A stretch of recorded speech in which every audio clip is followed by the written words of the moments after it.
Ladies and gentlemen, welcome to another edition of the Don Mafia Report. If you are new here, my name is Dan Mitchell. I'm live Monday through Friday at 10:15 a.m. EST, bringing you all of the latest storylines surrounding the Buffalo Bills. And damn, we have a great show for you today. You read the title correctly.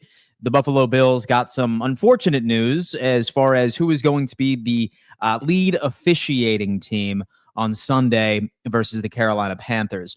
We are obviously going to be unpacking what that looks like for the game. After that, we are going to study the hopeful impact that Larry Ogunjobi and Maxwell Hairston could potentially bring to this team. Of course, who could forget Michael Hoyt? Afterwards, we're going to be looking at some of the best bets for all of you gambling degenerates out there of what you should be looking for as far as player props, and ultimately my prediction for the Buffalo Bills and the Carolina Panthers game. And lastly, where the Buffalo Bills rank in power rankings, right? If you were to ask a lot of Bills fans that are a bit more on the pessimistic side of things, you would think that they were out of the top 10.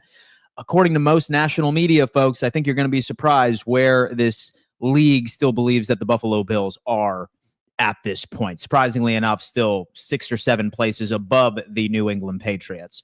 If you were to ask some like mouth-breathing 15-year-old somewhere in Rhode Island, they may disagree with you. But as far as the national media is concerned, that's what we're looking at. Anyway, I am so excited to unpack everything on today's episode. Do me a favor, hit that thumbs up sign for me. It's the easiest way to show love on this channel. It propels it out to the YouTube algorithm so more people can discover the show and be a part of our live chat community. I also ask, do not shy away. Let me know where you are tapping in from. What corner of the globe are you watching from? I would love to hear from you. Don't be shy, lurkers included. I want to go on ahead and give a giant shout out to our good friends Garage Beer. Folks, if you're looking for a new beer to try, you got to try Garage Beer. It's beer tasting beer. It's been around for a couple of years now, and it has grown to be one of the most popular brands across the United States. So next time that you are in your grocery store and you see this beautiful brand, pick it up, give it a try, and obviously send me pictures on X when you're slamming them in the garage. I'm hoping that they're victory garage beers this year, folks. That much I can tell you. Damn, man. All right, let's go ahead and see where everyone's tapping in from. Guys, hit that thumbs up sign.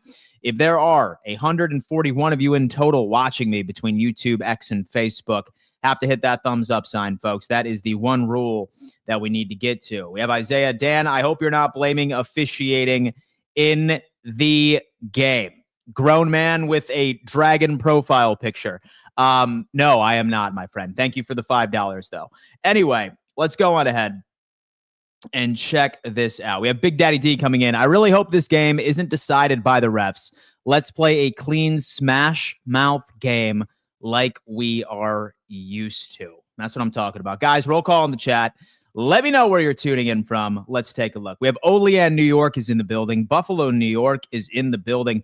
Pittsburgh is in the building. Philadelphia, Arkansas, Scranton, Pennsylvania, Goose Creek, South Carolina. Thomas Love, what's going on, man? Always a pleasure to have you. Charlotte, North Carolina. Am about to meet Bills players. Dude, you know what? It's funny because there are so many relocated Buffalonians in Charlotte. All right. It is literally Charlotte's 2 favorite teams as far as population is concerned. Have a great time, my friend. I hope you walk away with a win. We have Harrisburg, Virginia.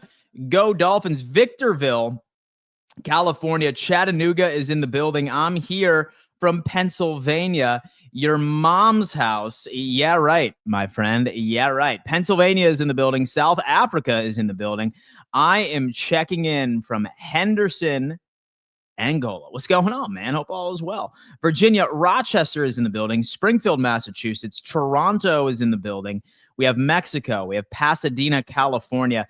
Geneva, New York, Kentucky, New Orleans, Louisiana. Man, we are all over the place as people begin to pile in. All right, so no question, I think all of you could assume where I am going with this video, at least at the beginning. And this is so it's a tad unfortunate, right? It's a tad unfortunate because the Buffalo Bills for the past 3 weeks have been shooting themselves in the foot.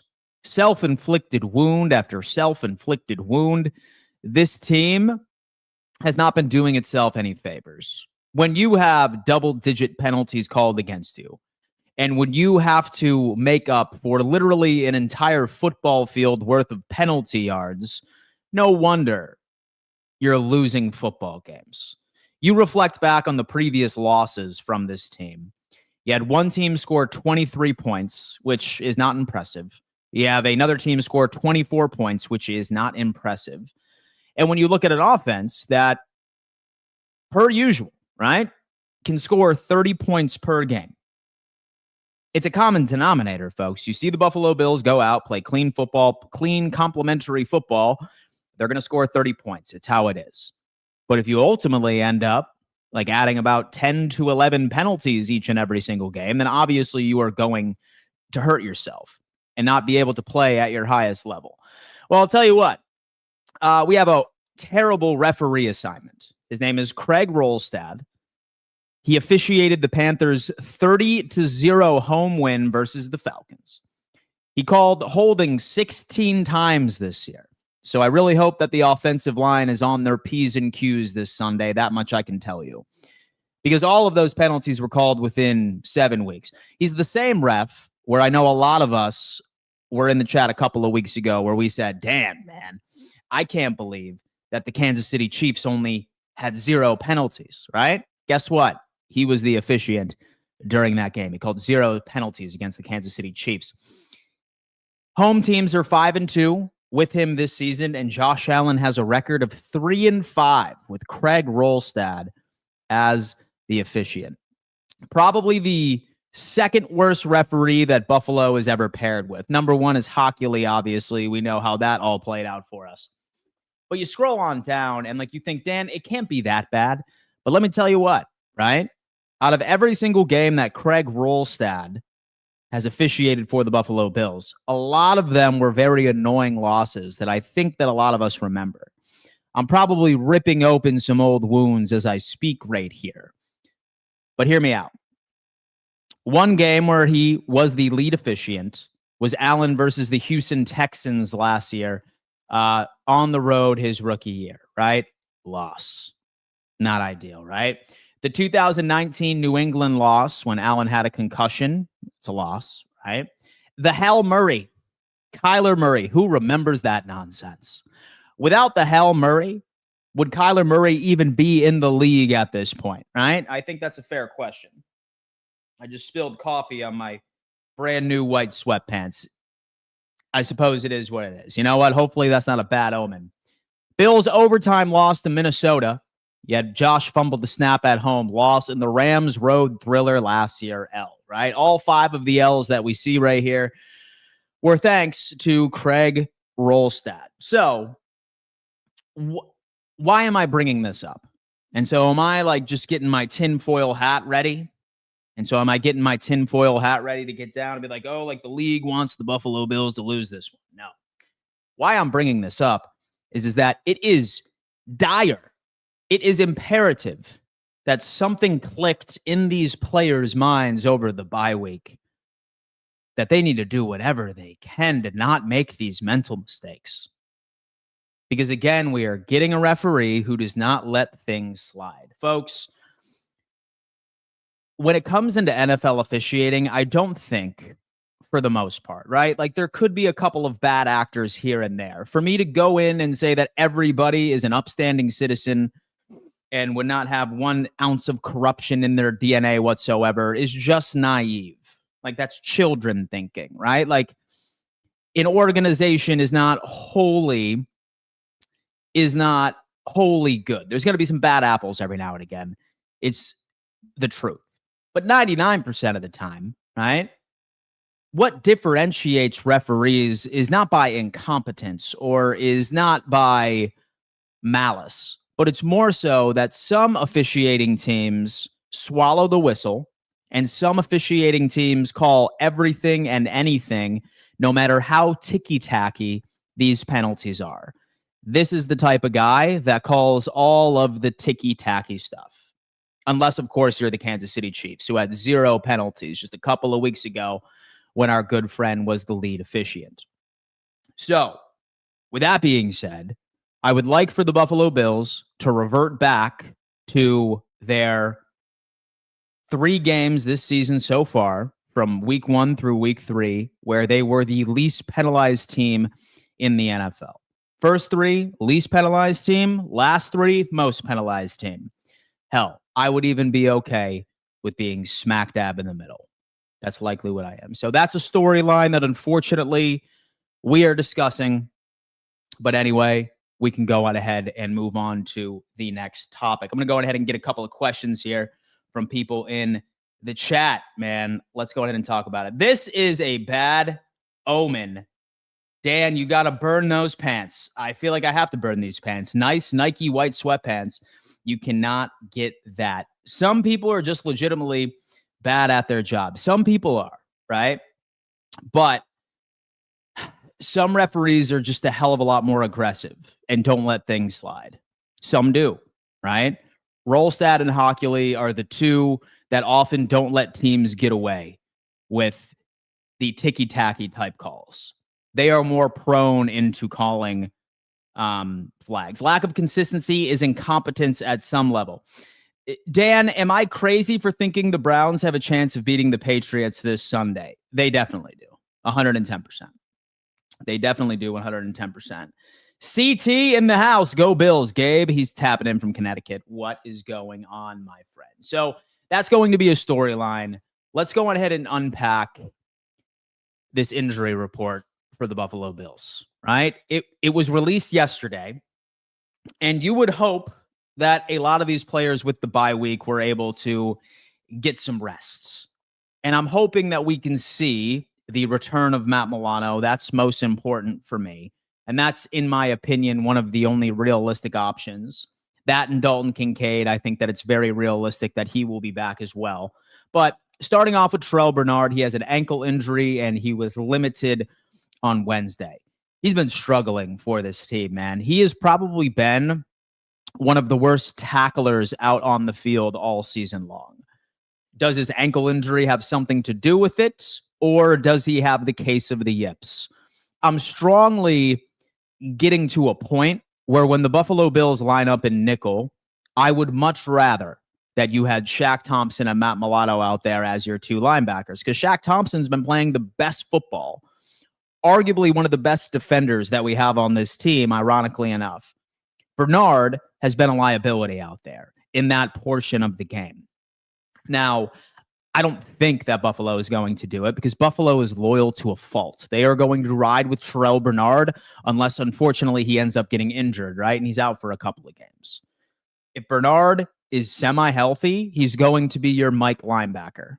It's just how it is. I would prefer our good friend Shaq Thompson. I just think that he's been playing better than him right now, right? Throw Matt Milano out there. I think that's the best possible linebacker tandem that you have.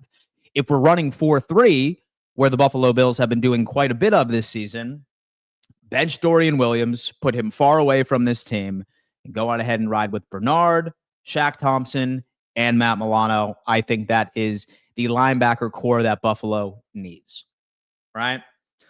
We have Daquan Jones. He did not participate with a calf injury. Like, you just want to talk about Buffalo's luck, dude. Like, guy ended up, completely pulling his calf during pregame warmups. Like, that's the most Buffalo thing I think I've ever heard in my entire life. He did not participate. I don't anticipate him playing.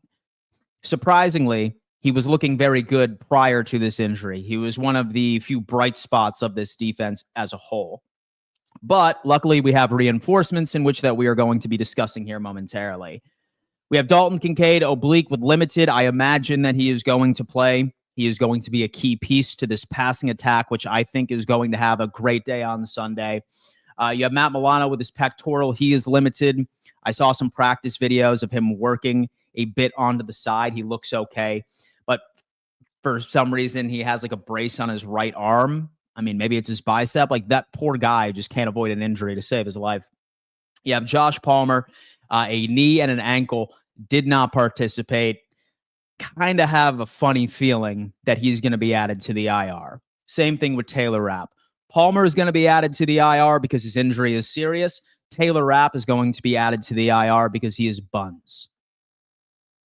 He's playing buns-orific this year.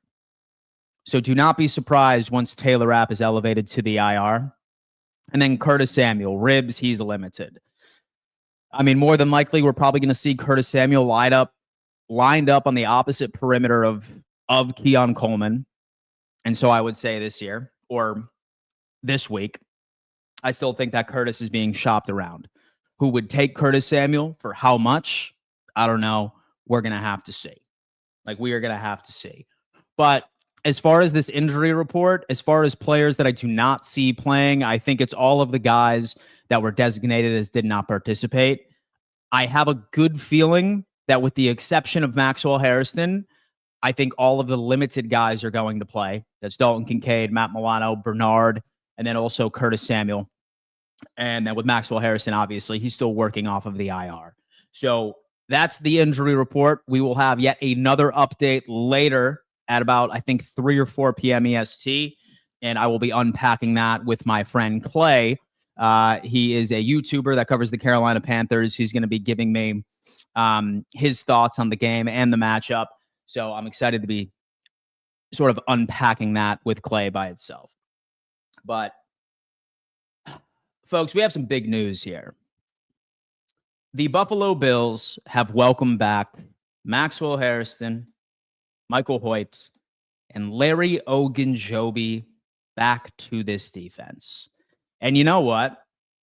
We need these guys. Some people might even say that this is going to be the trade deadline for the Buffalo Bills defense. And I know a lot of you are frustrated in that.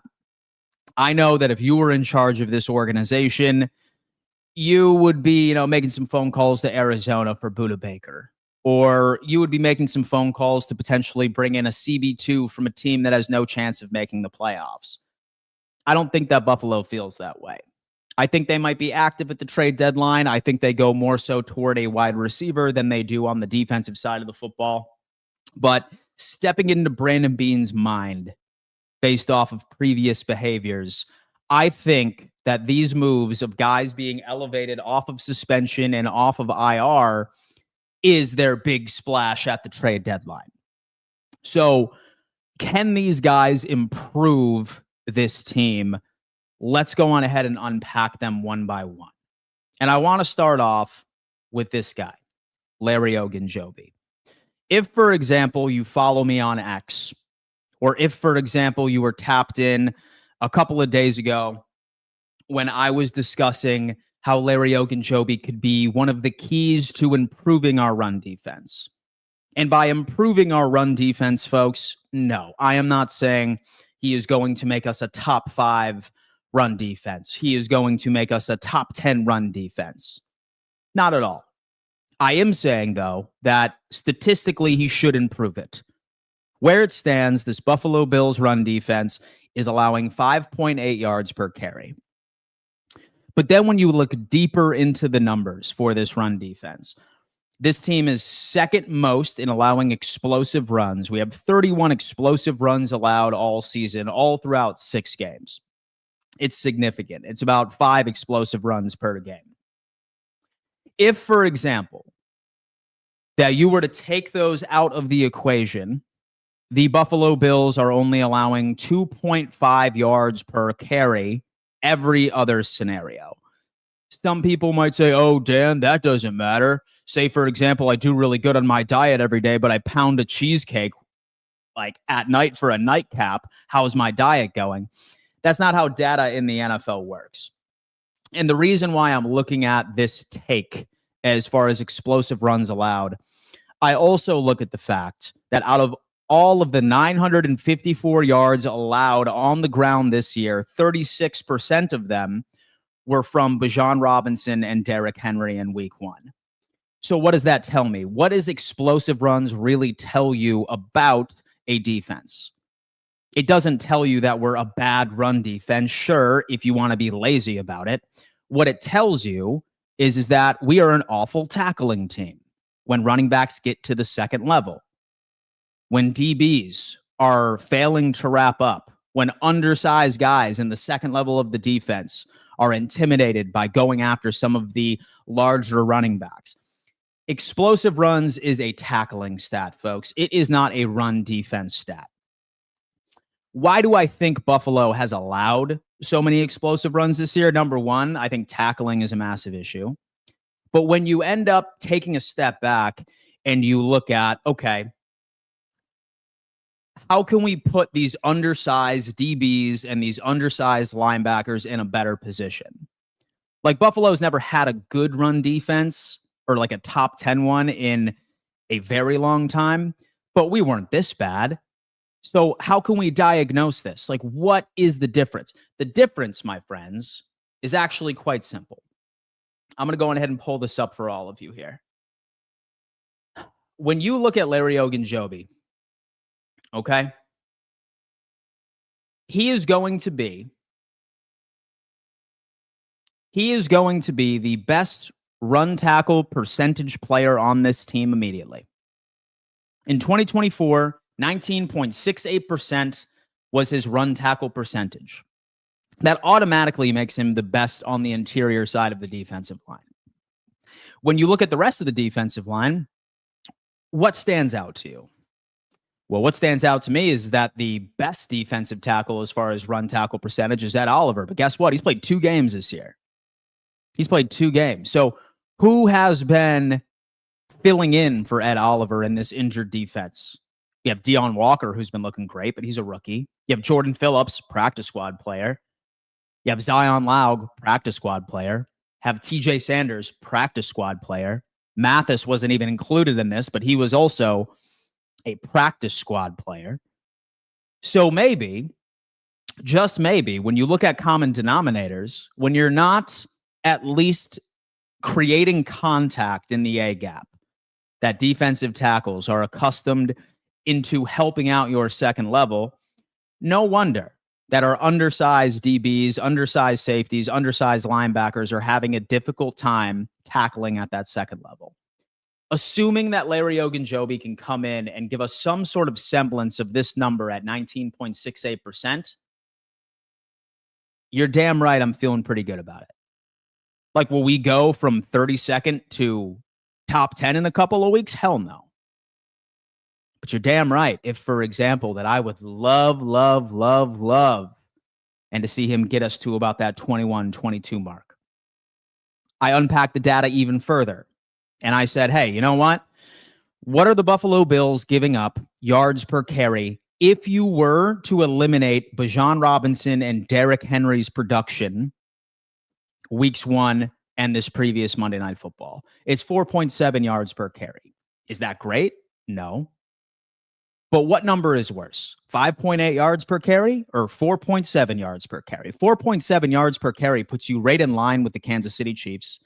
It puts you right in the same stratosphere as the Philadelphia Eagles, a defense who everybody respects across the league. And that's what it is. So Larry Ogunjobi, in my opinion, I think that you immediately start to see improvements on how the Buffalo Bills take care of the run. What is impressive and what is important for this run defense is to make sure you create contact and you bump them off of their acceleration before they hit the line of scrimmage. Larry Ogunjobi, by having a veteran in there next to Ed Oliver, throw in Deion Walker, who's going to be a hell of a lot more rested. He's been looking solid. Only one would assume that things should be looking better. Shout out to Larry Ogunjobi. I think that he's an immediate impact. I really do. How about Michael Hoyt? Shout out to the guy who had an interview yesterday where he said for the first 3 weeks of the season, he stayed in Buffalo and he was doing all of his workouts at Hamburg High School. He said that the buses would go by and think that he was Joey Bosa, which is absolutely hysterical. And I'm not one to really hone in on the Disney Channel original movie storylines, but I did think that that was funny and I thought you would enjoy it. But what is Michael Hoyt going to do for this team? Well, number one, he's quality against the run too. Number two, he is a very good pass rusher. A very good pass rusher. Like not at the Bosa level, like not at the Rousseau level as far as generating pressures, but a quality rotational piece. Reflecting back this offseason,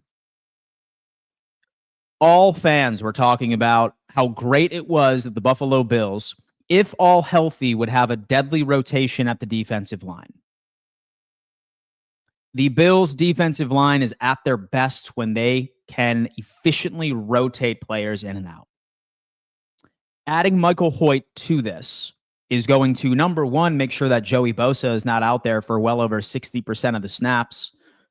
Bosa's been looking great, but imagine what Bosa is going to look like when he's more at 50%, where he has somebody that you can trust to rotate in with him on specific downs. That is going to make him far more well-rested and be able to utilize Joey Bosa in more strategic situations, like third and long, perhaps, third down, fourth down, money downs. Hoyt is a perfect replacement because currently where we stand, we were rotating in Javon Solomon, who is a fifth-string edge rusher, right? He's a second-year player, quality special teamer, but, I mean, he's undersized. And as high as I was on Javon Solomon pre-draft, I mean, I think we've seen his ceiling. Hoyt is an automatic improvement from what Solomon was putting out on tape. And this is going to allow Joey Bosa to rest a tad more. Where I'm getting at is that this defensive line, with these two players by themselves, and most casuals that are not Bills fans have no idea who these guys are because they're not lighting up so their nightly Madden game or anything along those lines. But these are the pieces that really allow this team to take the appropriate improvements. No one's thinking this defense is going to rise above the occasion. No one thinks that they are going to be like a top 5 unit all across the board. Although that we are top 10 in points allowed, by the way, which is weird, right? It's a bend but not break type mentality. It's working for them. But Michael Hoyt and Larry Ogunjobi being added is absolutely incredible. Last but not least, let's talk about Maxwell Harrison. Mad Max, first round pick, 4.2 40-yard dash. Fastest man out of this draft class by a country mile. He sprained his LCL in training camp. He has not practiced since July 30th, I believe was the day. And what a roller coaster. Because we heard from Ian Rappaport that when he went down, that the Buffalo Bills could see him back as soon as 2 weeks. Fast forward 3 months, here he is. Spent 6 weeks on the IR. Some people were like freaking out, suggesting that he was not going to be ready, or like he was not going to be activated. His season may end because Sean McDermott was doing Sean McDermott things, you know, like playing coy that he's not sure if he's coming back. But this was always the plan.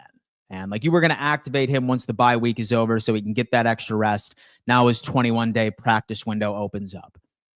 Now, again, as I've said many times on this show, just because there is a 21-day practice window does not mean that he needs to wait all 21 days, okay? He could be elevated on Sunday. I don't believe he's going to be. In fact, I think we're going to be waiting closer to the 21-day period. However, I don't think that he's going to play on Sunday. So, unfortunately, fans, we are going to have to deal with Tre'Davious White for the next 2 weeks. That's against the Panthers. Ted McMillan, more than likely, and then Trey White. Next week, we'll probably be lining up. So against either Hollywood Brown or maybe Juju. Who knows where Trey White is going to line up in 2 weeks from now. But my concern is this week.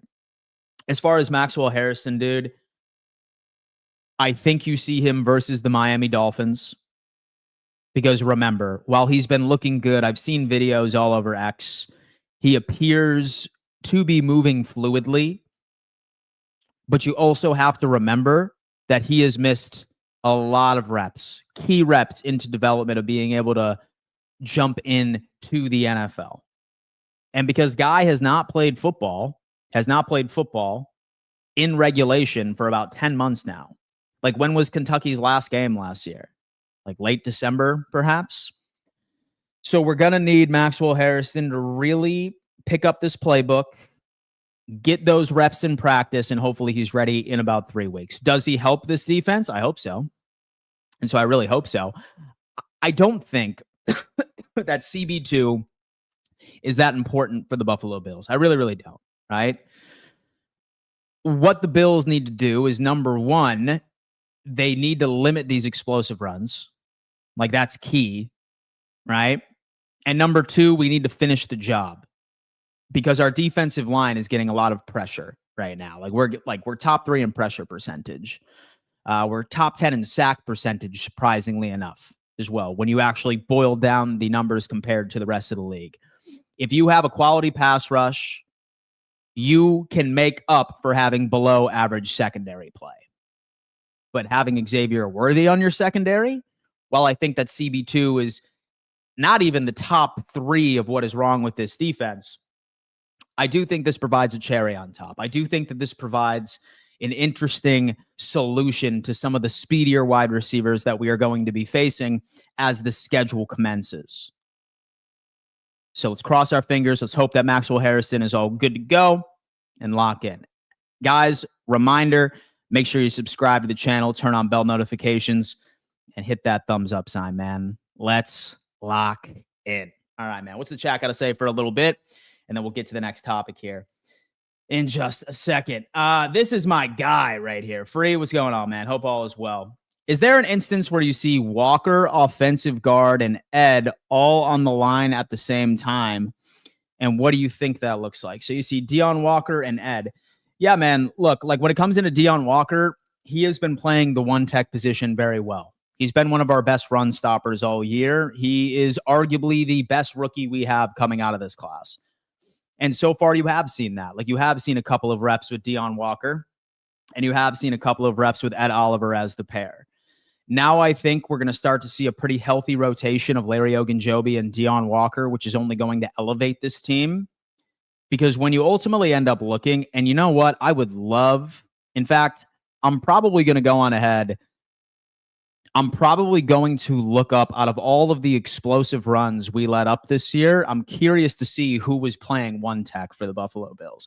I could almost guarantee you it was either Phillips, Zion Laug, or Mathis, like right as that guy, because something's not adding up. Because sometimes when you look at the Buffalo Bills run defense minus those big explosive runs, like we're holding opponents to 2.2 yards per carry. That's 6th in the NFL. 6th in the NFL. So I really got to unpack the tape, and I have to see who was starting as defensive tackle or who was the one tech in that situation. I guarantee you, out of all 31, 75% of them, you probably had a practice squad player there, or you had TJ Sanders out there, and maybe a situation where Buffalo thought that this was a passing down, and that's where we go. Let me see. What's up, Unk? Relax, bro. Relax, brother.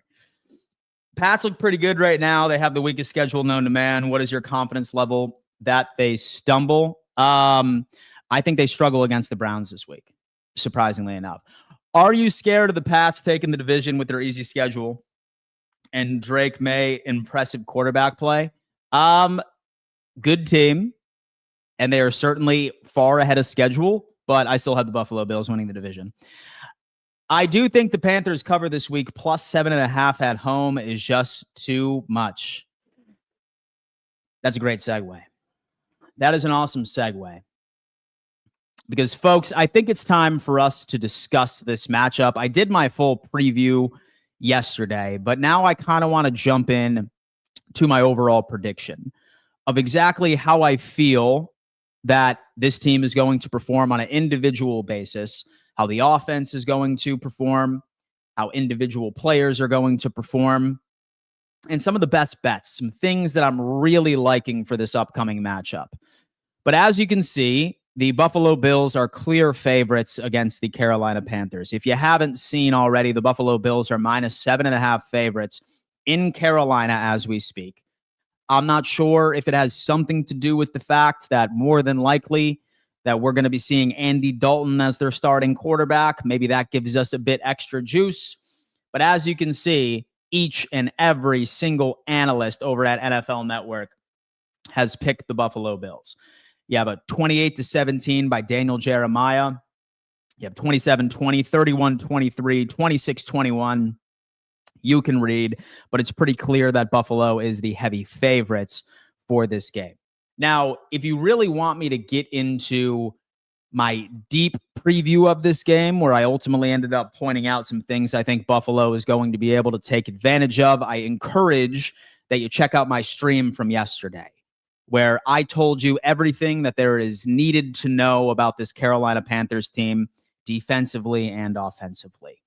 but I kind of wanted to revisit it because I said a pretty ballsy statement on TikTok and on Instagram. It's at Real Dan Mitchell, by the way, if you want to follow me there.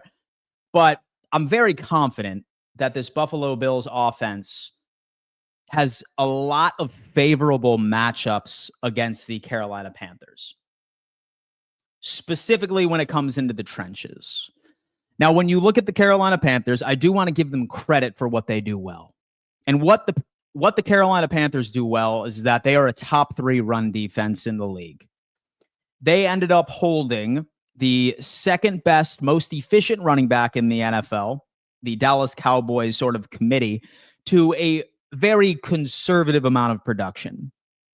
We've seen James Cook, right? He looked great for the first 4 weeks. Then Joe Brady all of a sudden completely got him out of the equation. I'm curious to see if Buffalo still tries to test this run defense.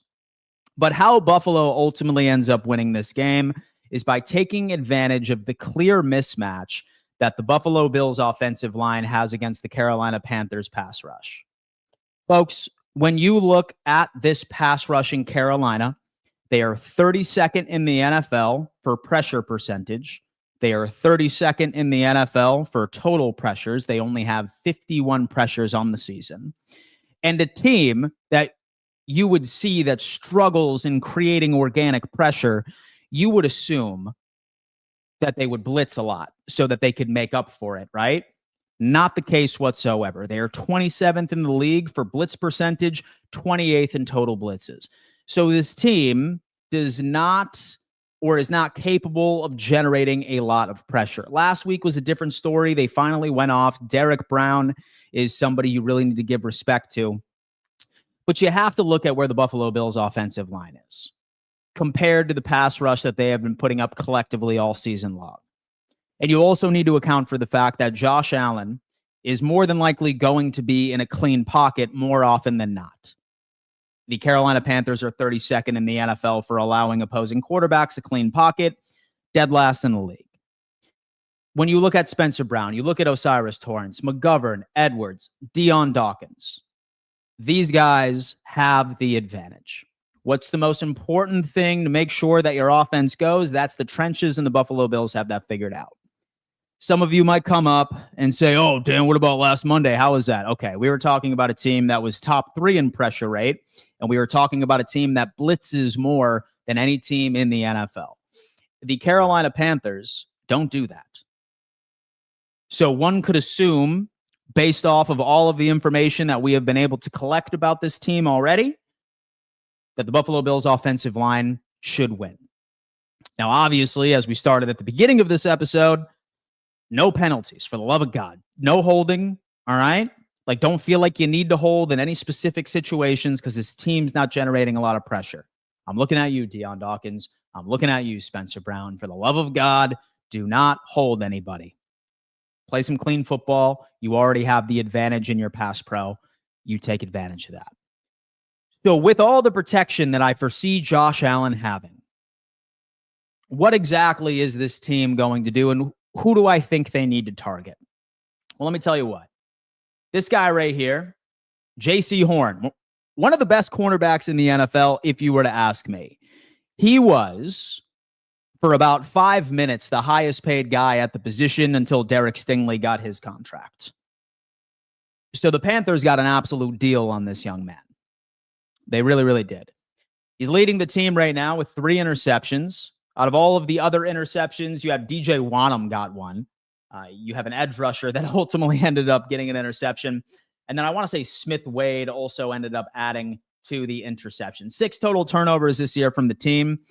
Not really a lot in havoc percentage or havoc rate, which is their propensity of being able to take the football away. It's literally just J.C. Horn that you need to worry about, right? And he's not a guy that travels either, which is something I always like putting out. He's not going to be traveling on our hottest wide receiver. If Dalton Kincaid starts going off, he's not going to move off of the boundary and follow Dalton Kincaid. If Khalil Shakir starts going off, he's not going to follow Khalil Shakir. That's not how he is built. So when I see PFF suggesting that Keon Coleman is probably going to be lined up alongside him on the line, perfect. Because I don't want Keon Coleman to have more than 2 targets this game. No disrespect to Keon Coleman, but I am completely off of the train at this point. I don't think it's his fault. I just think that this team, this coaching staff is trying to make him and prove to the world that he was the right pick. All right? Like, you're going up against the guy where Keon Coleman has been getting his lunch eaten for the vast majority of the season going off. Let him be on Horn Island all game. I'm completely fine with limiting targets to Keon Coleman for the game. And why wouldn't you? Because you have some clear matchups that I think Buffalo can take advantage of. Number one, I want to talk about their safeties right here. You have Nick Scott, and then you also have Morig as well, right? Like, this team runs a lot of zone coverage, and this team runs a lot of two high safety sets. So if there's any game where I can see the Buffalo Bills really trying to punish the middle of the field right here with Khalil Shakir and Dalton Kincaid, and dare I say our good friend James Cook in the pass game, I think this is a recipe for success for this Buffalo Bills offense to get right. I genuinely believe that this is the case. Now, you're probably going to wonder, like, hey, Dan, what should our strategy be for the offense? Well, let me tell you what. It's very hard for me to put together a plan because I think that the Buffalo Bills defense is script-oriented. I don't think we can go into a game. I don't think we have the personnel where we can look at the defense and be like, hey, boys, and so y'all are going to win this game for us, right? Maybe they could, but I haven't seen a lot of proof that they can do it for 4 full quarters. I haven't, unfortunately. So, realistically, when I look at this, if you want to stop the Carolina Panthers from running the football, then you need to let this offense go off. Like, you need to let Josh Allen, James Cook, Khalil Shakir, Dalton Kincaid to score at will. And like I just pointed out, like, this team has no excuse not to take advantage because we are a better team. Like, we are a better team on paper. What we do well, on the opposite side, the Carolina Panthers do not do well. Like, we have a great offensive line, quality and pass protection. They have a defensive line that's dead last in the NFL for creating pressure. No excuse. No penalties. Play a clean game. March down the field and score. Force them to abandon the run. Force them to say, okay, now I need to win a shootout. Now I need to win in a shootout against Josh Allen. That's our best defensive play right there, folks. Now, don't get me wrong. I'm certainly encouraged with the fact that we have Ogunjobi back in the lineup. Like, this is big. Like, this is big. We're going to be able to rotate him. We're going to be able to rotate Deion Walker. You have Ed Oliver as the 3-tech right here. He's probably going to be seeing a hell of a lot of snaps on Sunday, allowing him to eat. So great. Say, for example, that you can clip the run game a little bit and like make us feel confident. That's great. That's good to go. I just don't have that confidence in this squad yet. Like, what can Benford do against Leggett? Like, what can Trey White do against McMillan? Probably, probably not a lot. So what do we do? We make sure we outscore them. We make sure that we say, all right, like, y'all want to win this game? You have to abandon the run, and you need to win in the shootout against Josh Allen. There's no excuse. Take care of the football and make it happen. Now, I am interested in discussing what some of my best bets are for the game right before I end up getting into my final prediction for this overall matchup. And let's go ahead and check this out because, like, we were talking about some of the weaknesses, some of the strengths, and why I think that Buffalo is going to have the advantage. This is what I have right here. Starting off, I have Keon Coleman under 43.5 receiving yards. I don't think the Buffalo Bills are going to continue to force the ball to Keon Coleman. I don't. At least for now. I think that Josh Allen is starting to lose trust in targeting him in key situations. He's going to be against J.C. Horn. I don't think that Keon is going to have more than 3 receptions all game. And dare I say 3 targets. So I think the under 43.5 receiving is all but a lock. I have Khalil Shakir over 4.5 receptions. There are a lot of things you can take advantage of with their linebackers in coverage and also their safeties in coverage. avoid J.C. Horn like the plague, and you're going to be going up against Smith Wade, a slot corner in which that I think Khalil Shakir has the clear advantage. So give me over 4.5 receptions. I think Josh looks for him more often than not, especially since Palmer is out and not playing. I have James Cook over 93.5 all-purpose. And you're probably just like, oh, Dan, listen, like you need to respect this Carolina Panthers run defense. I do. But I think Joe Brady, after some self-proclaimed self-scouting during the bye week, I have a feeling James Cook has a couple of receptions this game. In fact, dare I say, Cook is going to have 4 receptions this game, which is going to help equal 93.5 all-purpose. I still think that Buffalo rolls the dice and attempts to run James Cook. Regardless of whatever run defense he's going up against, he's still putting up 4.5 yards per carry. I think that he's going to be a piece of this game, attempting to open up the pass game.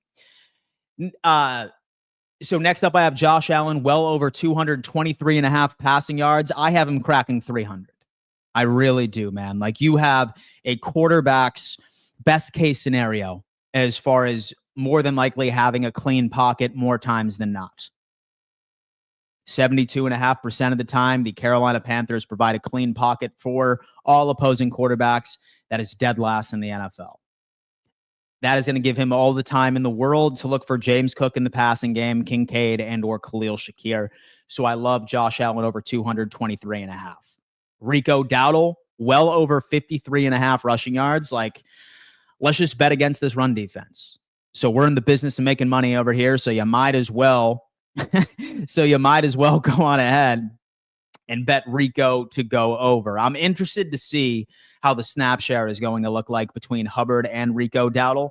But when the Buffalo Bills are on average allowing 5 explosive runs per game, you could only assume that that number is pretty easily attainable. And last but not least, I have the Buffalo Bills covering -7.5. I have that going down. That is my overall thought process of the best bets of the game. Now, what's my prediction? So what do I think that this Buffalo Bills team, and do I think that we're going to win this game? I do. I think that Buffalo goes out there and we put on an offensive clinic. And so I think that we're wildly efficient offensively. And so I think that we are going to be seeing James Cook ignited in the passing game. I think this is a big Khalil Shakir. I think this is also a big Dalton Kincaid game. By incorporating James Cook and all running backs into the passing game, I think that that makes the Carolina Panthers completely abandon the spy where a lot of defenses have been trying to implement, which is going to open up Josh Allen in the run game. I really think this is when Buffalo's offense wakes up and we see the same Buffalo Bills offense that we saw for the first 4 weeks of the season. It's a 2-week skid that happens each and every single year. And I think that this offense is about to go absolutely insane. As far as the Carolina Panthers, as far as their offensive production, more than likely going to see Andy Dalton. I'm not buying in that video of watching Bryce Young jog into the practice facility. From what I'm hearing, sounds like that's just smoke. He's not going to play. It's Andy Dalton. I am going to give the Panthers 17 points. And I am going to give the Buffalo Bills 35. You're probably going to be like, Dan, how is this defense only going to allow 17 points? Well, the past 2 halves of football, past 2 second halves of football, we have only allowed 9 points to our opponents. So like it or not, as much as you hate on the Buffalo Bills, all of their explosive runs have been in the first half of games, and all of the considerable amount of points that they have let up have been in the first half. So I believe that Buffalo goes on an absolute tear, 35 points, and the Carolina Panthers score 17, and the Buffalo Bills then improve to 5-2, and a lot of the doomers and gloomers completely disappear. And all of the 12-year-old trolls go back to Fortnite, and we go from there. That is it. All right, man. Let's see what the chat's got to say. True, Dan, and the Carolina's pass rush is horrible. Josh should have all the time in the world. And zero Zero excuses. Find the open man. I think that you can. They've been playing like poop, but I miss my boys. Go Bills. We are going to bounce back. I feel very, very good about this. Bills off of the bye week. Good luck, Panthers. You're going to need it against arrested Josh Allen and this offense. And his grandmother has asked him to smile a tad more. Why do you think Keon has struggled so much? And do you think his struggles are a talent issue or a scheming issue? And do you think putting him into the slot could help? We have Nick 716 with an awesome question. So I think that Keon Coleman is asked to be a wide receiver that, quite frankly, he's incapable of being. So I think that Buffalo never intended on making him a wide receiver number one. But since Diggs ultimately ended up forcing his way out of Buffalo, so the Bills had no choice. I also think that it has a bit to do with ego, whether or not that it's Bean or whether or not that it's the coaching staff. It's probably the coaching staff trying to make it work. Like, you're seeing a wide receiver who is in the 70s as far as separation. He is in the 70s as far as catch rate. For somebody that's supposed to be a contested catch guy, he is being he's very bad. He's like 70th in contested catch rate.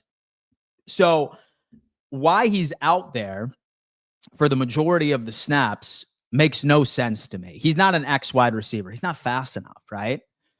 The only route that he is efficient at are those quick slants. That's the only time he's ever able to create anything. I'm okay if a wide receiver can't create consistent separation, but you better be a Mike Evans, dude. Or like, you better be a prime DeAndre Hopkins, somebody that wins 70 out of 30% of your contested catches. And Keon's not that guy. That's why I was so apologetic about Keon Coleman when we drafted him, was because I believe that an NFL organization drafts based off of their most glaring need from their last game. 2 playoffs ago, why did the Buffalo Bills lose? Or what was the biggest thing fans were talking about? Was Stephon Diggs dropping a ball when it mattered and the Buffalo Bills not having a contested catch guy. So I think Buffalo went into that draft with that mentality, just being like, oh, hell, man. So we still have Stephon Diggs. Great.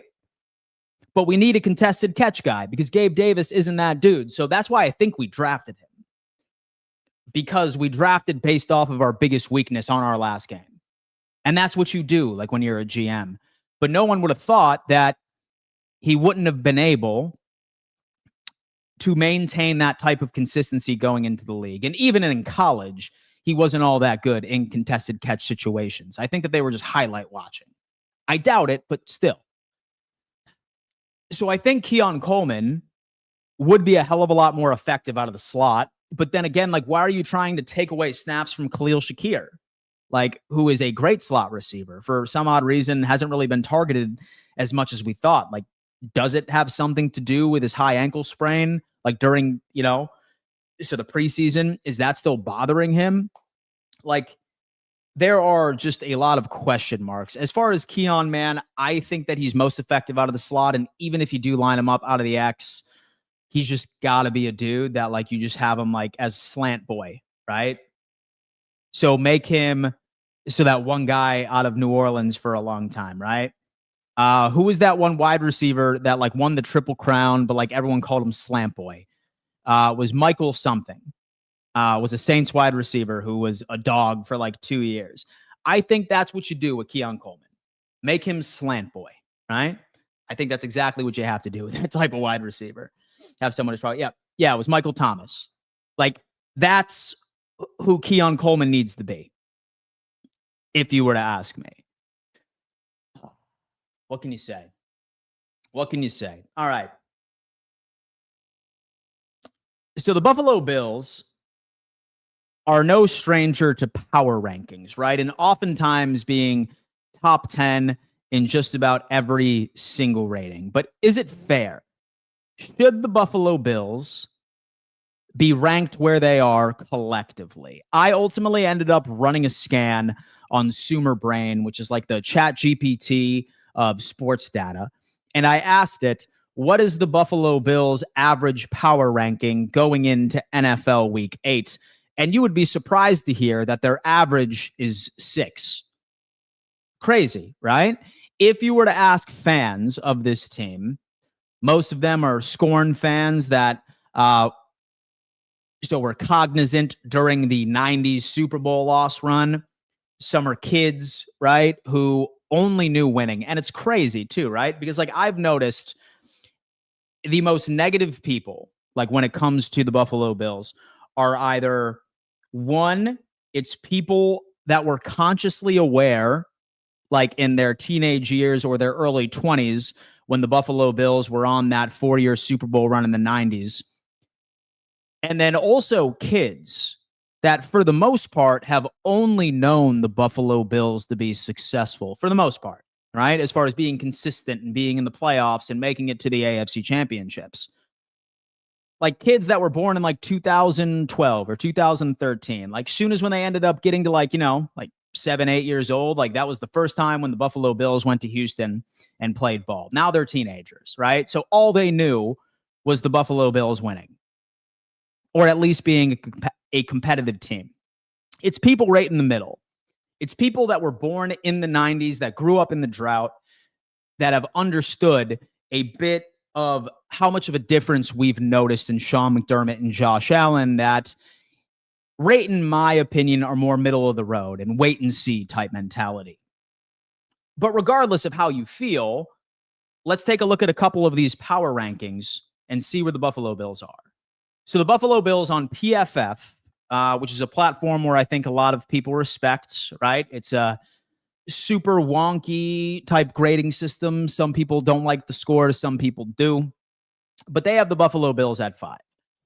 A much needed bye week allows the Bills to retool after back-to-back losses, but a New England Patriots win against the Titans means the Bills are now half a game behind the AFC East. And it's only a half, by the way, folks. Not a full game, only a half. And the Bills are still the favorites for the division, but they'll need to find quick fixes for a defense that currently ranks 20th in EPA per play allowed.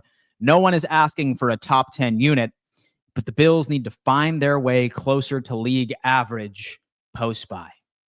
Man, I feel like the boys at PFF completely took the words out of my mouth. How many times have we been saying this on this channel? Where no one wants the Buffalo Bills to be a top 5 defensive unit, nor do we expect them to be. Just get me average, man. Like, just get me average. Slightly below average, I'm fine with. Go from 32nd in the league from yards per carry to 22nd. Cool. I think that gets it done. And we've sat here and we've sort of diagnosed what is wrong with this team defensively. And I think a lot of anomalies play into the fact that, so the statistics make us look a lot worse because it's looking at the whole game collectively. But when you look at all of the explosive runs that Buffalo has been letting up, like you'll notice that a lot of them are only in the first quarter, right? Second half defense has been much better, like holding both back-to-back opponents to 9 points in the second half. So I think the defense has proven that if they need to, they can step up. But more so was the offense that has taken a bit of a slump, that has taken a bit of a slide for the past 2. Like, no one wants our defense to be top 10. And so, I mean, we do, but no one's expecting us to be top 10 this year. But what I am expecting is for us to slowly climb the ladder of mediocrity. Because, folks, with mediocrity has never looked so beautiful. Because when you're dead last in a lot of running metrics, I think that's all we can ask. But number 5 for PFF. In ESPN, we end up moving down and we find the Buffalo Bills at the 6th spot, folks. At the 6th spot. And let's see what ESPN has to say. Unsung may be the wrong word, as the rookie 5th-round pick has received attention for his blocking ability and that he brings the offense. But Hawes started the season as tight end 3 on the depth chart. His emergence has allowed the Bills to run different formations, notably more 13 personnel, 3 tight ends. He has showed up in the passing game with 4 receptions on 4 targets for 54 yards and a touchdown. When asked a couple of weeks ago if Hawes has exceeded expectations, Coach Sean McDermott said, "This was a good pick for us. It's early, but that was a good pick." And this is the Buffalo Bills at 6, right? And we dropped 3 spots recently at number 3 in week 7, even after the loss to the New England Patriots. Them obviously showing a little bit of love to Jackson Hawes, the player here. But like, you'll see this, right? So the Buffalo Bills, again, 5th on PFF, 6th on ESPN. And then you know what? Just for giggles, or for poops and giggles, excuse me, let's go on ahead and see exactly where the Buffalo Bills are on NFL Network. You have the Chiefs at 3, Seahawks at 4, Philadelphia Eagles 7, Bucks at 9, and look at that, you have the Buffalo Bills at 9. And let's see what they say here. This is admittedly an overreaction after ranking the Bills way too high last week. Yes, folks, I heard you, and I'm not going to blame the bleariness from a Monday doubleheader for not dropping Buffalo further last Tuesday. I had slightly baked in the idea that the Bills would be getting so much needed defensive reinforcements, and maybe they sniff around for some trade help. But right now, that's all speculative. What we know, Josh Allen isn't playing at an MVP level, and other offensive pieces aren't doing their part either. For all of the crying about a need for defensive help, I could make just as good of a case for Buffalo could use another wide receiver. Right now, the wideouts are neither winning enough one-on-one battles nor making enough game-changing plays. That's a big worry for a team that's trying to fight its way back into first place with a few tough games ahead. So number 9 is the Buffalo Bills. So what's interesting to me is, let's figure out a way where I think, or where Buffalo should be on a power ranking list, if you were to ask me. And let's go on ahead and talk about what teams I think are better than Buffalo currently. Starting off with the Detroit Lions, folks, I hate to tell you, but the Detroit Lions are arguably the best team in all of football, and their defense is lights out. Even with injuries on their boundary corners, they find a way. Their coaching staff rallies their players a bit more than what this coaching staff has been doing. The Buffalo Bills are not better than the Detroit Lions. You move down and you have the Indianapolis Colts. I know that people, like right now, like would have laughed me off of the stage if anybody were to suggest that the Indianapolis Colts would not only be the first seed in the AFC, but better than the Buffalo Bills. Folks, I got to tell you, I think that this team is better than the Buffalo Bills where it stands today. I genuinely believe that to be the case. Solid defensive football, right? Solid, efficient offensive football. And when you think about it, this Indianapolis Colts team should, or is, with the exact same DNA as Buffalo. Solid offensive line, solid running back, middle of the road wide receivers. And Daniel Jones has been playing good football. But when you look at how the Indianapolis Colts are structured offensively, it's the same DNA as Buffalo for the most part. Some of you might say, oh my God, it's Pittman. I mean, he's a possession wide receiver. Second wide receiver in AD Mitchell. You have Alec Pierce, of course, whatever. It's the exact same makeup, right? It's just Daniel Jones is playing more conservative football. He's not turning the football over. So we have a DNA that works. A DNA like this works. The best example of how an offense can operate with a good offensive line, a running back, and a quarterback making mistake-free football is a proven commodity in this league. And so the Kansas City Chiefs did it for years. Now they have a super wide receiving core. So with all of that speed.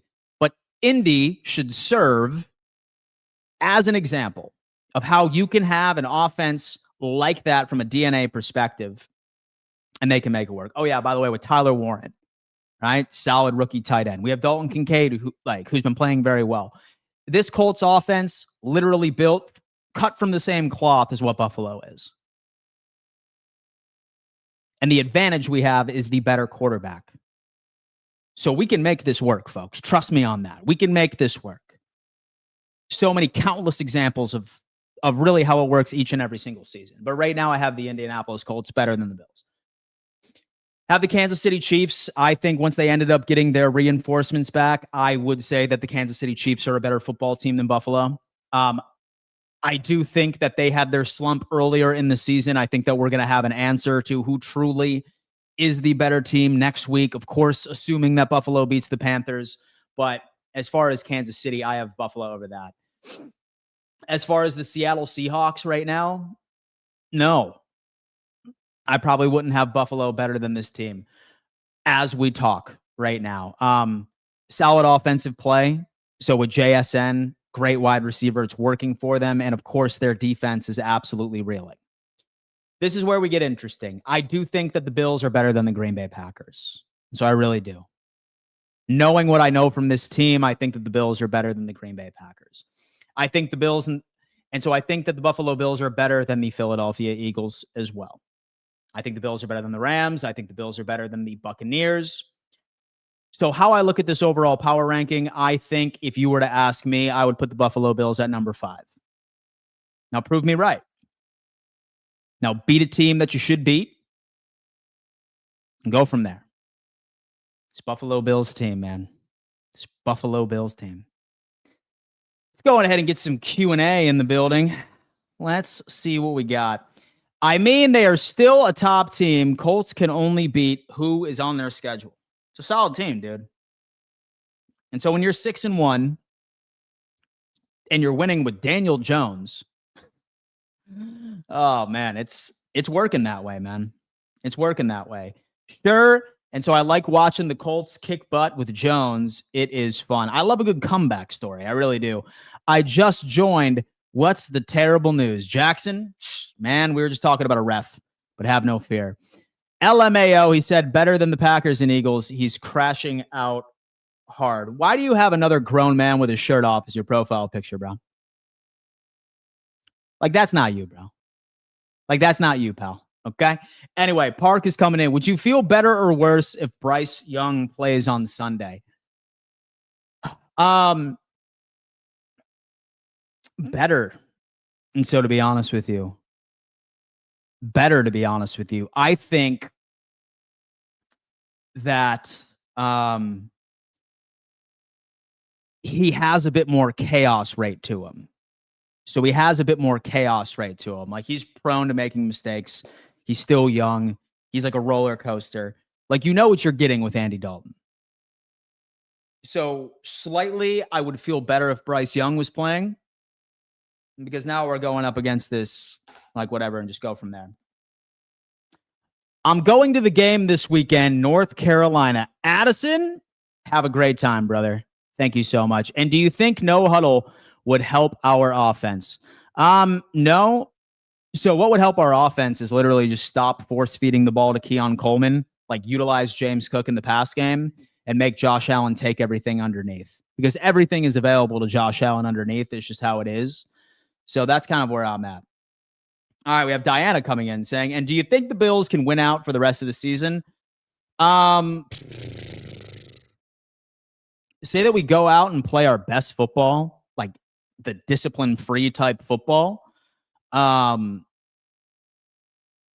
think we can go 13-4.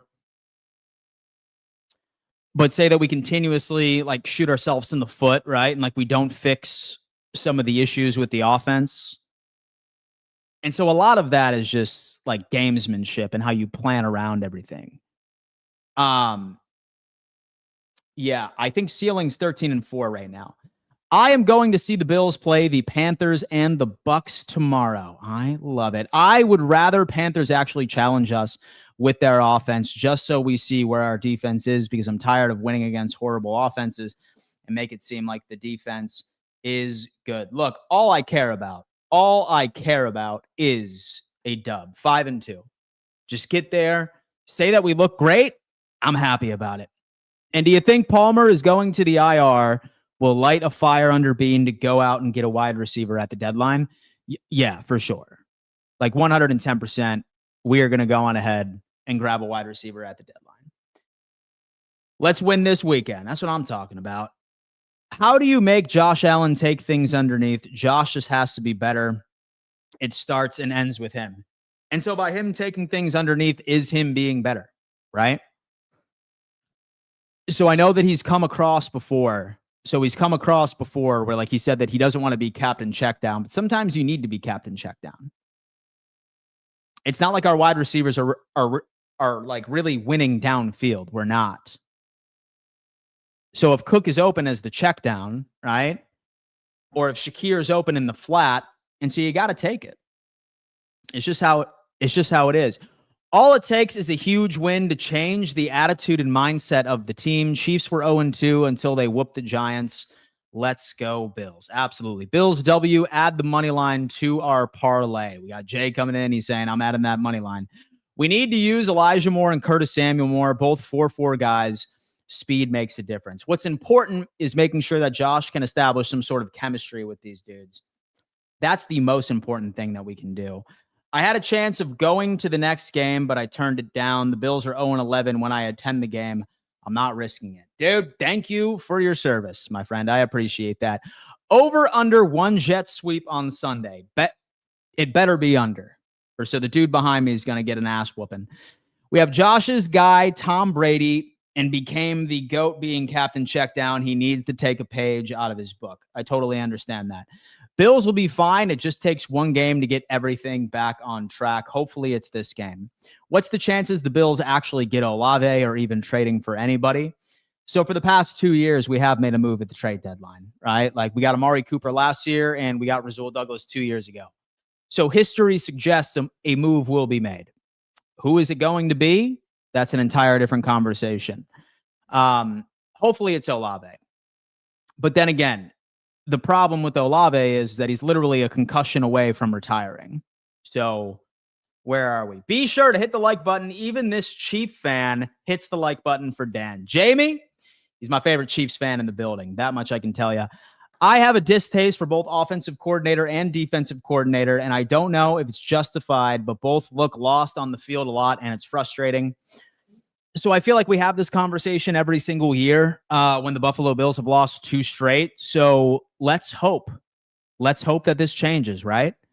Like, let's hope that this changes, and let's hope that we no longer have this conversation on Monday morning. I think that's the best way to look at it. We have Andrew is coming in. Hey, Dan. Thanks for the awesome coverage, my friend. The AFC looks more winnable to me. With your rankings, I disagree and personally see the Rams winning the NFC with Andrew from over the pond on holiday in Spain. Andrew, please enjoy your vacation, man. Spain is a beautiful country. Spain is a beautiful country. Damn. Yeah, dude, listen, I think that the NFC is far more competitive than so with the AFC. So the Rams are interesting, but then the 49ers have been impressing me a lot too, especially with their ability to somehow be 5-2 with all of the injuries that they have been able to overcome. I'm just asking myself, what the hell does this team look like when they get Ayuk back, right? When they get Brock Purdy back, when they get a lot of these players on the offensive side of the ball back too, right? So that's me, but with Matthew Stafford, man, he's been playing MVP football. And so you elevate big game Davis, trade for Logan Wilson. That is my vote. We have Epinesa and a second-round pick for insert wide receiver number 1. So the thing is with linebacker, folks, so we already have a guy on this roster who's a dog. Shaq Thompson. Dude's a dog, man.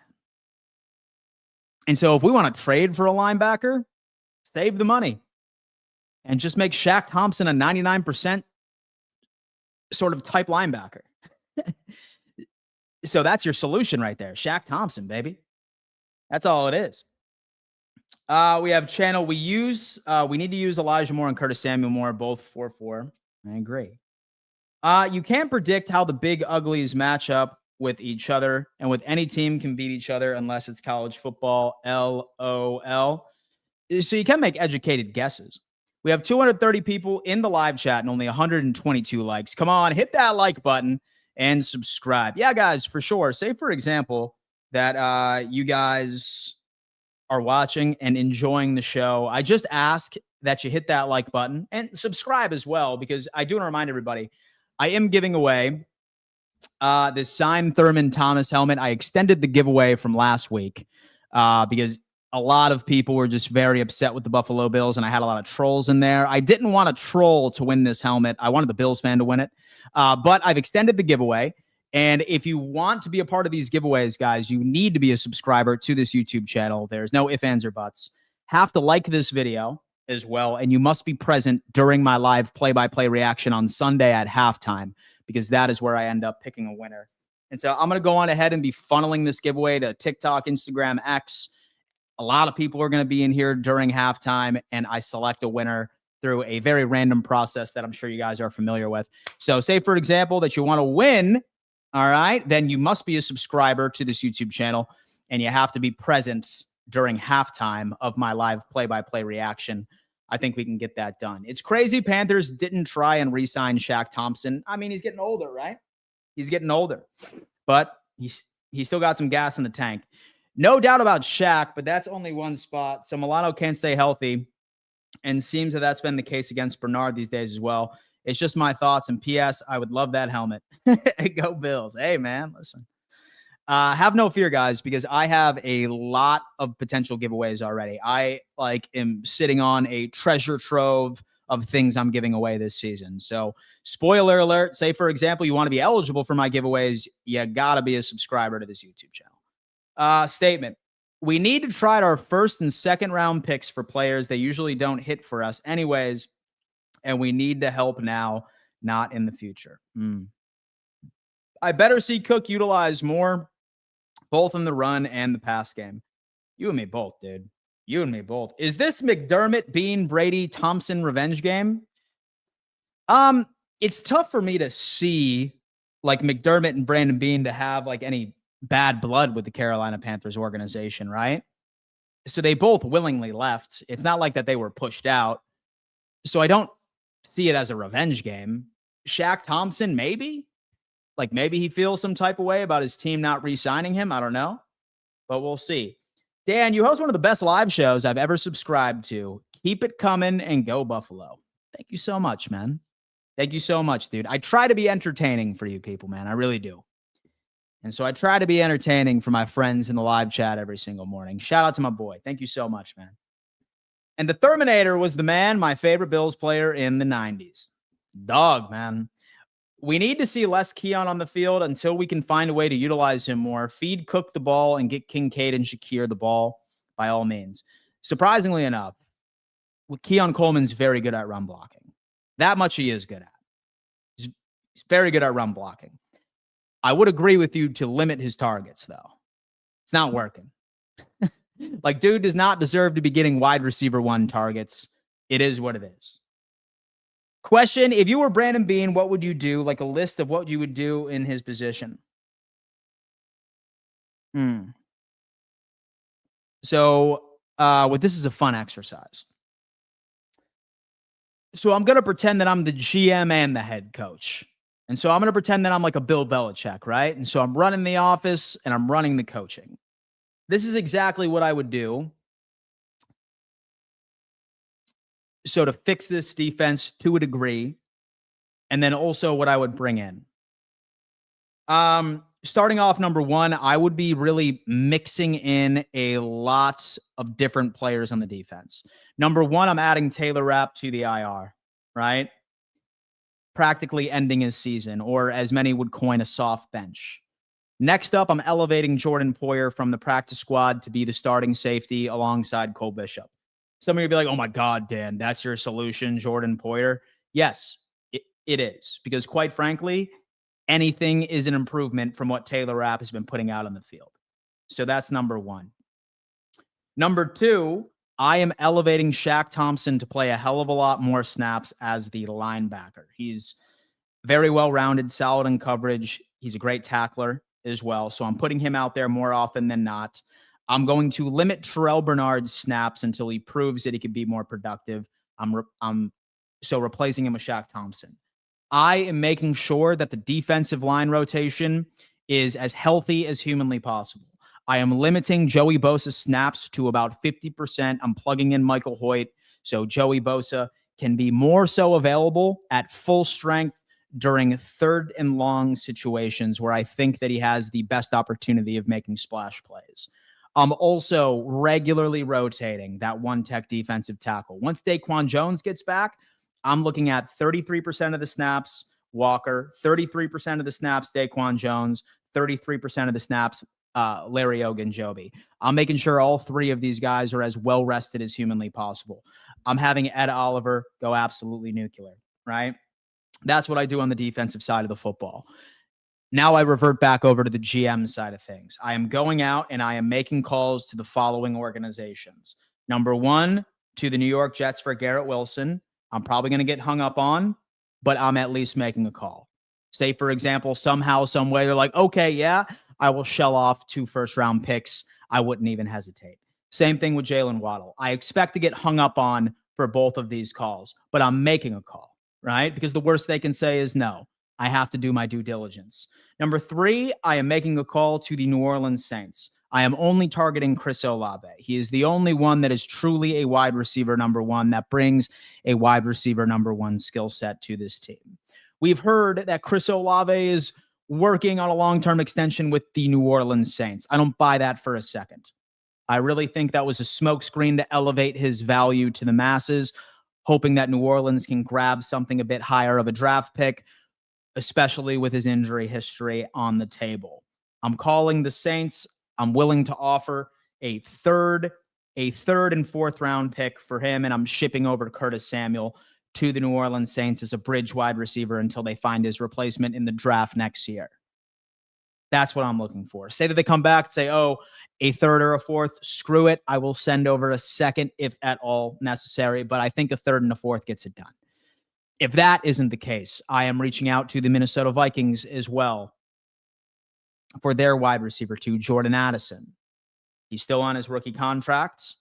And so I want to say that his cap hit in 2025 is about $600,000. Next year, his cap hit is sitting at around $5. What we do with Jordan Addison, we end up signing him to a long-term extension this upcoming offseason. That's probably going to cost about a second-round pick, a second and a player, maybe even a first. I'd be fine with a first-round pick. Screw those first-round picks. Like once you get past the top 15 first-round picks, that is a glorified second-round pick. That's how it is. It's tough for me to say. Like we haven't had a lot of success in picking in the first round, barring Josh Allen. And surprise, surprise, we had to trade up into the top 10 to get him. Is what it is. So I'm adding this. Next, as far as the coaching perspective on the offensive side of the football, I am incorporating all of our running backs in the pass game. Most defenses have been running the QB spy on Josh Allen. It's made him way less effective in the run game. You want to punish a QB spy? Utilize your running backs in the pass game, completely torch them in that capacity. Number 2, I'm ignoring Keon Coleman in targets. I'm moving him over to big slot. If I really want to incorporate him into the game, I am targeting Khalil Shakir and Dalton Kincaid. By the end of the season, when it comes into overall targets, Kincaid and Khalil Shakir are going to be the leading targeted wide receivers. Screw this everybody eats type mentality. I am targeting my 2 best players. If Chris Olave or Jordan Addison is on this team, maybe we're having a different conversation, but that's what I'm doing. So that is my long-winded solution to this Buffalo Bills team.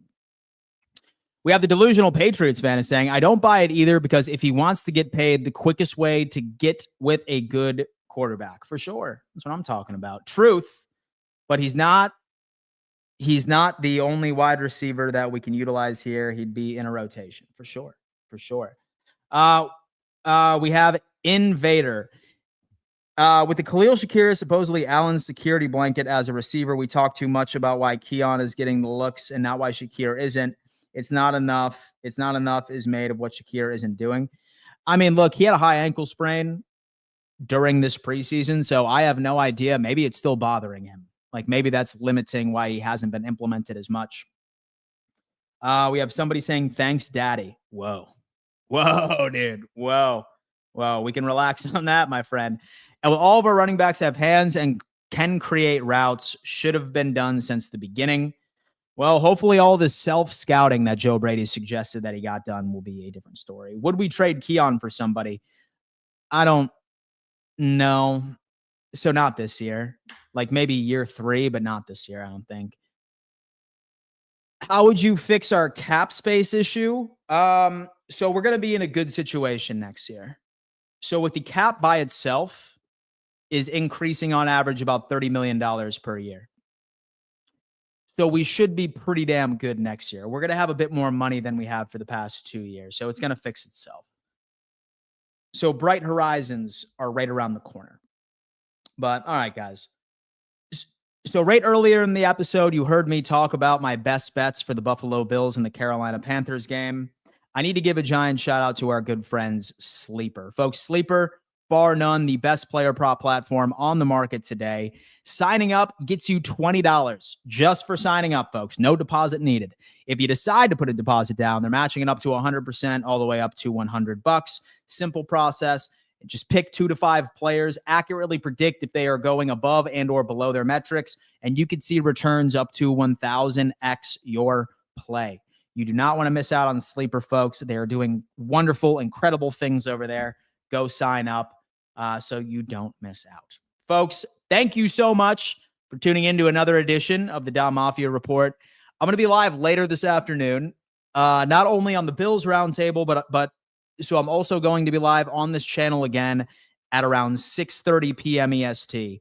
I'm bringing on a Panthers YouTuber where we can get his perspective of the game, what we should anticipate from this team, storylines that maybe most Bills fans aren't aware of, so we can really get a good understanding. So, like I said, it's very important to have your bell notifications turned on so you never miss one of my impromptu streams in the late afternoon.